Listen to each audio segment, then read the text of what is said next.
Well, good morning and welcome back to the Broadcast Retirement Network. I'm Jeff Snyder. This is BRN AM for Tuesday, February 25th, 2020. And our top stories today, 85 in a 35 in a Tesla and a $147 million cryptocurrency scam. Well, joining me now, Daniel Klein, Senior Technology and Consumer Products Reporter with The Motley Fool. Hi, Dan. Welcome back to the program. Oh, thanks for having me. It's great to see you. So this story of a Tesla being tricked, for lack of a better term, going from 35 to 85, kind of has me nervous, but wanted to get your thoughts on this. It should have you nervous. Now, first of all, we should be used to getting hacked. We've all gotten scam emails that say they've accessed our accounts. Maybe they have, maybe they haven't. We've all gotten emails that look like, oh my God, that's my bank, and they say my account is overdrawn and I need to send the money or whatever it is.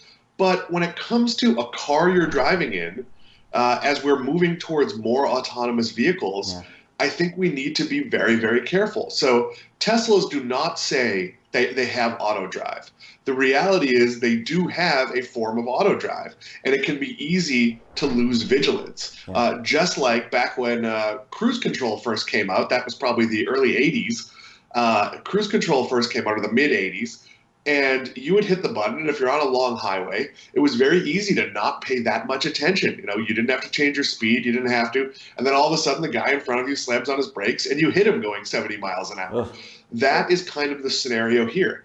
You can't assume just because your car can do something or because you can program your, I have a programmable crock pot. You can program your slow cooker when to go on.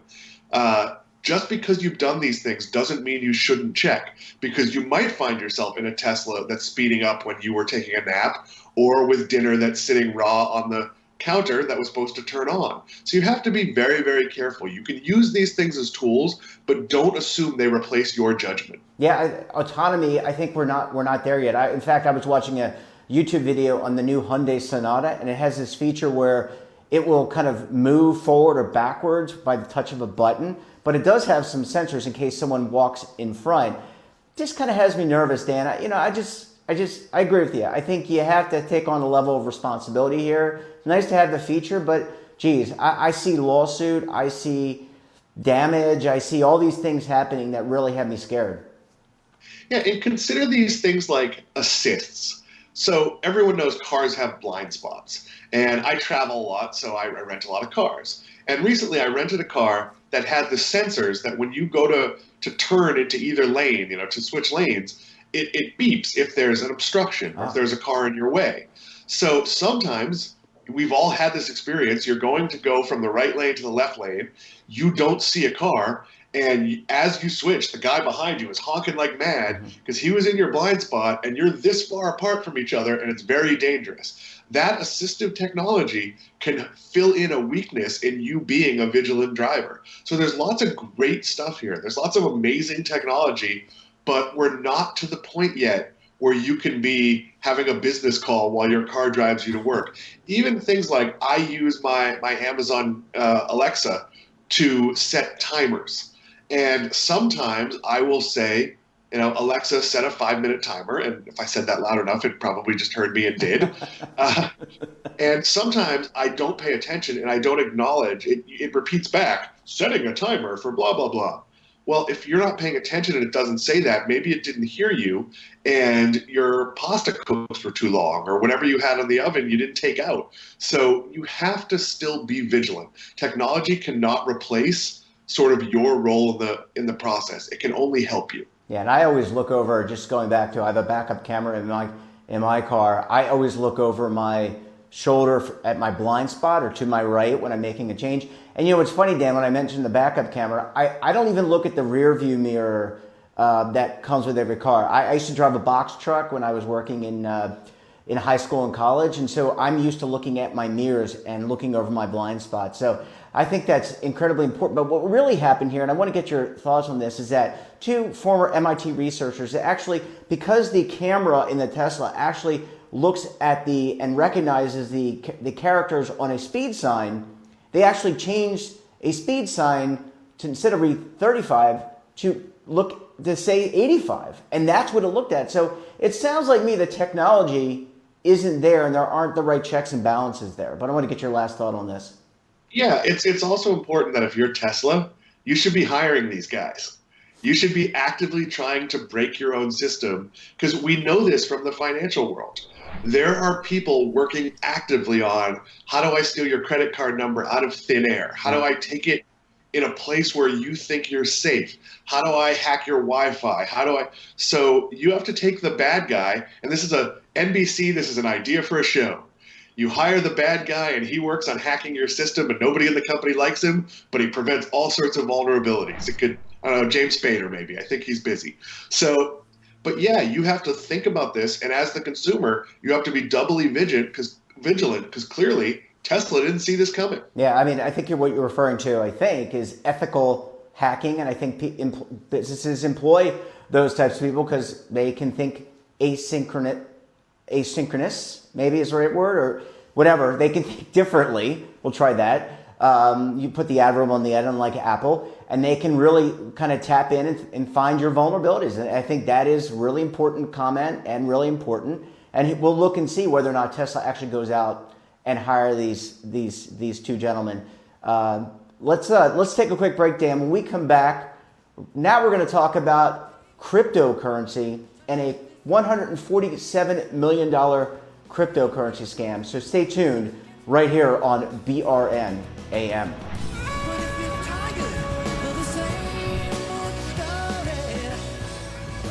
Imagine a new television network that will make you richer, healthier, and in control of your financial future.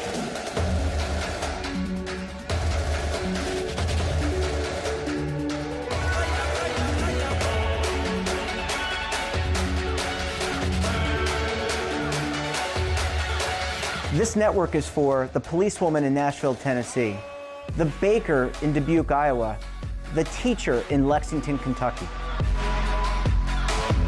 We want to make the idea of savings and retirement culturally relevant.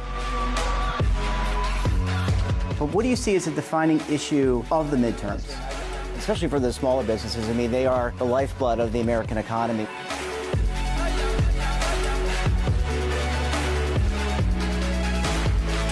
Featuring exclusive interviews, current affairs, and docuseries. 33 years old, you retired early. The philosophy is money only matters if it helps you live a life that you love. But you got to start thinking about retirement as soon as you get in. The Broadcast Retirement Network will drive very high engagement with premium partnerships. So this isn't retirement and savings for your parents or grandparents. This is for all Americans. And we're going to change the way you think about money.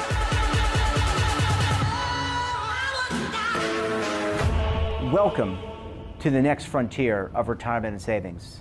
This is BRN, the Broadcast Retirement Network. Welcome back. We're talking to Dan Klein, Senior Technology and Consumer Products Reporter with The Motley Fool. Dan, thanks so much for sticking around this morning. Thanks for keeping me. So, I love talking with you. This is really important stuff. So let's go from fooling a Tesla now to fooling over 70,000 people in a cryptocurrency scam. What do you have to say about this? This is $147 million. 70,000 people were fooled on this, Dan. Again, it has me nervous. Let's go back to basics. Now, I spend my entire day dealing with financial news, fintech, all of that. That's what I do all day is read. And I could not explain to you what a cryptocurrency is, despite having read many articles by much smarter colleagues with the headline like, "What is cryptocurrency?" So if I don't understand it, and I'm going to guess, Jeff, that you don't fully understand it, these are not things you should be investing in. So forget being scammed. You know, like you could buy a stock in a company that a friend told you about that turns out to be a bad deal. You didn't get scammed, you just made a bad decision. So I go back to with any investment, you should not be chasing returns. You should not be chasing the next big thing or investing because someone gave you a tip. You should be buying shares in companies you believe in that are your part of your everyday life, that after that you do some research into their finances. If let's say you love a certain coffee brand and it turns out that that coffee brand has huge debt and isn't going to make it, well, maybe you don't invest in it. But if you love Starbucks or Dunkin', well, you can dig into their finances and see, wow, these are healthy companies. That's a smart way to go. And if you're not willing to do that, you should be buying index stocks. Stocks that track segments of the market or even the entire market. You should not, and I'll say it again because it can't be repeated enough. You should not be reading trend articles and buying things that you don't know what they are or how they work. Yeah, so let me break it down for the audience. You cannot get rich quick. That cannot happen. It doesn't happen to the everyday person. Maybe 1 out of a million can do that, but you cannot get rich quick. And so if it's too good to be true, Dan, it usually is. And in the case of this gentleman who was facilitating this, he had 7 different multi-layer marketing companies. And in addition, he told people that this cryptocurrency was backed by very precious gems and other assets. And again, if it seems too good to be true, Dan, it usually is. Yeah, it absolutely is. So if you look at the stock market, it returns an average of 9%. So that means that if you start saving at 20, you don't have to put all that much money away each year to be a millionaire at retirement.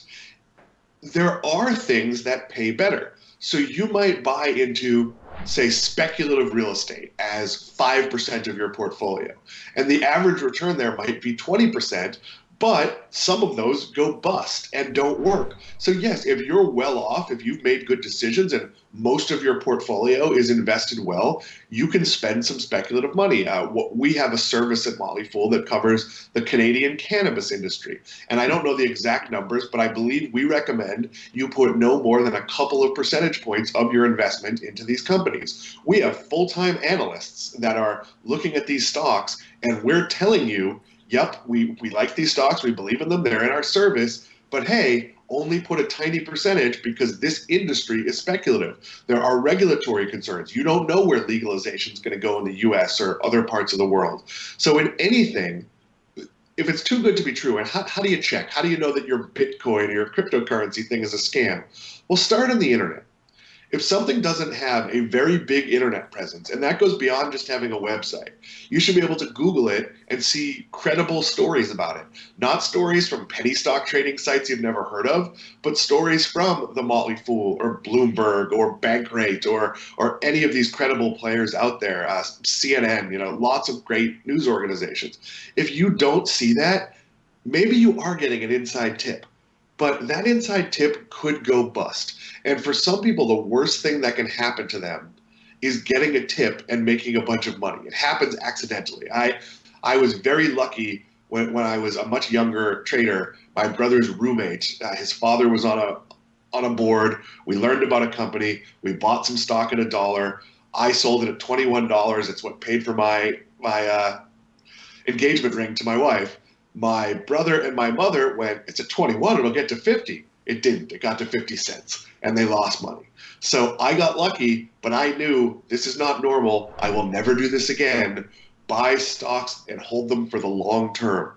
The way to get rich is to work hard and save money and spend below your means. It is not because some person you've never heard of sent you an unsolicited email about a cryptocurrency. Again, if you cannot define it, if you cannot tell people what it is, don't put your money into it. Yeah, and I also want to point out, just going back to the news services, there's an editorial process. So if Dan Klein writes a article, it doesn't just get posted, even though he's a great writer, a very smart person, it goes to an editor. Dan, what's the role of government here? Because we have talked about Social Security scams, you and I, and on this network, we've talked about all these other scams. We just talked about one. What's the role of the SEC, Department of Homeland Security, FBI, IRS? They seem to have a role to play here to prevent people who are unwittingly duped into something like this. So they do, but the problem is our government can't keep up. We're not investing enough money, and if you're looking at who's hiring the best technology people, it isn't the IRS. Google pays better than the U.S. government. So the top end crime pays way better than the U.S. government. So you have a responsibility here. Does the SEC want to protect you from buying unregistered securities? Of course they do. But can they keep up with all the scams out there? How many of you have gotten the letter, you have won the lottery in some country. All you have to do is send a bank account number. Now, most of us know that that's a scam. On the other hand, there are some people that are, let's call them late digital adopters, usually older people, that see that and, well, why wouldn't it be true? It's an email. Like all the other email I get is believable. It's funny jokes forwarded from my friends and a bill from the electric company. So this one has to be true as well. Well, they're not. And you have the first responsibility to absolutely verify. And you can look and see, like if you Google something and it doesn't have a presence, a page on Yahoo Finance, coverage by a bunch of companies, even non-publicly traded companies that there might be indirect ways to invest in, will have some level of coverage or explanation on the leading finance sites. And you mentioned editors. It goes beyond that. At Motley Fool, we have a series of rules. If a company is below $200 million in market cap, we have to have permission and a reason to write about it. So we might still be able to write about, say, like JCPenney if they fall below that market cap, because obviously there's an impact on malls. It's a name brand. We know it's not a scam. But we have rules about our ability to move the market. So if a company is below a certain size, and I write, hey, this is great, it could pop for 10 minutes and I could, in theory, buy it and sell it. I'm not allowed to do that. I can't write about it. I can't buy or sell it for 3 days. So credible places have very serious rules in place. If I go on a podcast and talk about a stock I own, I have to declare that I own that stock. Right. Every article I write has a disclosure at the end that says what I own. It's partially why I don't own a lot of individual stocks, because it becomes very tricky when you do what I do to talk about them. So really, really do your homework on anything you're considering buying. And if it's not typical, talk to an expert in that field. I'm not saying there aren't great investments in real estate or sometimes even small ways to invest in startups with tiny percentages of your portfolio, but do your homework. And that includes second guessing. If you have a financial advisor, you should ask questions of your financial advisor because, right, Dan? I mean, if someone is recommending a particular security, you should ask the who, the how, the why. Don't be, just jump in with both feet. Yeah, one of the things you need to understand with your financial advisor is how they're being compensated. And it's a question you should ask them. Are they taking a small percentage off the top? Are they taking a fee per transaction, which might make them recommend more transactions? Are they also invested in the alpaca farm they're suggesting you put money in, to quote a scam that many rock bands fell for back in the day? So you want to know, and you don't want to trust, hey, this person's a pro and I'm not, so they're saying I should invest in this Chinese coffee company instead of Starbucks because they're growing really fast. That Luckin, that coffee company I'm referring to, might be a great investment. But if you've never experienced it, if you don't know that market, maybe you should push back and say, hey, look, I understand the speculative nature of why this might do well, but what about these 3 U.S. companies that I use every day that I understand? And it's a dialogue, it's an understanding. You shouldn't read an article I write, but specifically me, because I'm not really picking stocks for the most part, but you shouldn't read an article I write and go, oh, wow, here's what Dan had to say about Disney. I believe that. I'm going to buy Disney stock. Yeah. You should triangulate and read a whole bunch of people and start to figure out, just like movie reviews, oh, hey, I tend to agree with Dan. What he says tends to feel like, we like the same stuff. We go to the same places. And then look at other experts and people who maybe drill down more into the numbers. And I know this sounds like a lot of work. It is a lot of work. That's why there are services like what we sell at Motley Fool. And frankly, that's why I tell most people, don't do any of this. Don't buy individual stocks. Buy exchange-traded funds or mutual funds. And yes, work with a financial advisor that takes low fees and has your interests first above making money. All good points, Dan. And I want to hear more at some point later about that alpaca farm. Dan Klein, always a pleasure talking to you, getting your perspective. Thanks so much for joining us on the program this morning. I'll see you next week. And that wraps up this episode of BRN AM. Have a financial topic or someone of interest that you think we should talk to? Drop us a line. And don't forget, for all the news in retirement, markets, technology, personal finance, and so much more, check out today's edition of the Morning Pulse. So until tomorrow, I'm Jeff Snyder. Keep on saving, and don't forget, roll with the changes.